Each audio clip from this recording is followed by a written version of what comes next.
Welcome back, folks. Hope you're having a good afternoon. The market definitely is in profit-taking mode. So now you're seeing a lot of stocks come under pressure. Steel stocks like Tata Steel are down about 2%. TCS, which has been the biggest mover in the large cap space, is down almost about 2%. And Bajaj Finserv as well. Some money being taken off the table there. But let's shift focus to the telecom space and get chatting with Nitin Soni of Fitch Ratings. Of course, Bharti has been in focus ever since it announced that fundraising. The stock has been at a new high as well. And the management spoke about the average revenue per user rising substantially over the next 1 year. So all of that brings us to continue talking about this stock and the sector. Nitin, hi, good afternoon, and thanks for joining in. First, your overarching view, because it seems like the market is now headed towards a duopoly, and eventually Bharti and Reliance will gain from the subscribers that Vodafone loses. But how do you see this pan out from here on? Who do you think could be the biggest beneficiary, and how are we placed as far as average revenue per user, ARPU gains, are concerned? Yeah, thanks for having me on the show.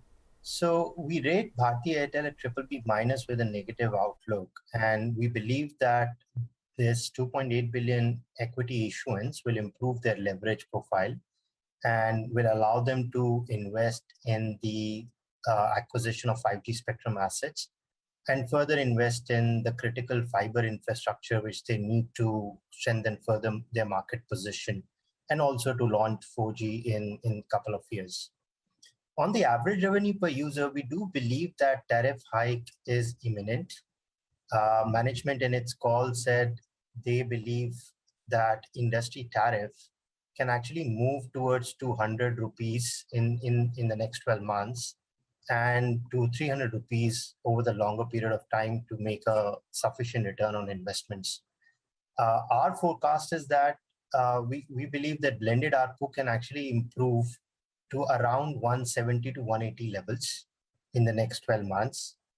And it could be because of two factors. One is the headline tariff increase, and also the fact that there is an increasing migration of the 2G users to 4G higher priced plans. And as the smartphone growth will recover in the market, that will also aid the ARPU growth. Okay, interesting. So you are, so at least Bharti is expecting that ARPUs could probably go to around 300 rupees in the medium term, or that's exactly where the industry should probably move. Nitin, how long do you think this rights issue funds for Bharti would probably last them? See, Bharti does have a very good balance sheet. They have a strong position right now in terms of cash availability and cash access to the capital market and Indian banks. So I think it's a positive move from the company, and it demonstrates confidence in the strong growth potential in the next few years from the promoter group. And we believe that this rights issue will accelerate the capex investment in the company to exploit the opportunity given weakness at Vodafone Idea. And we do believe that Vodafone Idea will lose 50 to 70 million subscribers in the next 12 months. So there is an opportunity for both Jio and Bharti to gain subscribers and revenue market share at the expense of Vodafone Idea.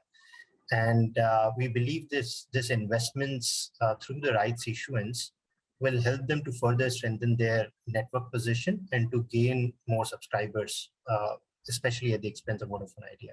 So what are you forecasting in terms of earnings growth by the end of the year for Bharti? In Q1, their revenues grew by about 15%, EBITDA was up by about 30%.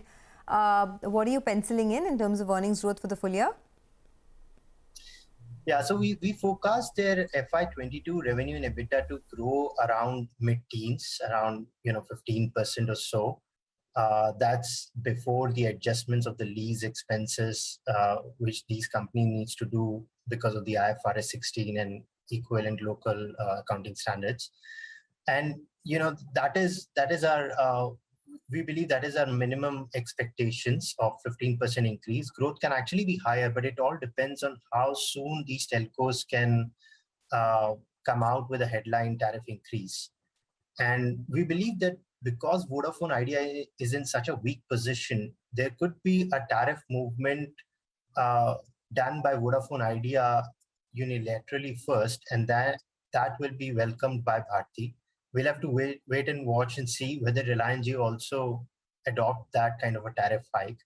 But Vodafone Idea especially is the one which severely needs a tariff hike right now to have sufficient cash generation to pay for their interest expenses and to pay for the upcoming AGR dues and repayment of the maturing debt. Okay. Well, the discussion is mainly between Bharti as well as Reliance Jio, but if you had to stack up your preference or the financial might or the ability to raise tariffs from here on, which one would you probably bet on, and which one would be your choice between Bharti, Jio as well as Vodafone, also in terms of ratings? We rate Reliance Industries at BBB flat, again on a negative outlook, but on the local currency IDR, we actually rate Reliance at BBB plus with a stable outlook. And please note that this negative outlook really reflects the negative outlook on the sovereign. The underlying credit profile of both Reliance and Bharti is quite strong, and given their strong balance sheet. See, Reliance definitely has a very strong market position, given their better market execution, as we have seen in the last few years. They are the market leader in terms of both revenue market share and subscriber market share, and they do have deep pockets now with all that equity they have raised in the last few years. So their ability to capture the growth opportunities is probably higher at this point of time, given their stronger balance sheet.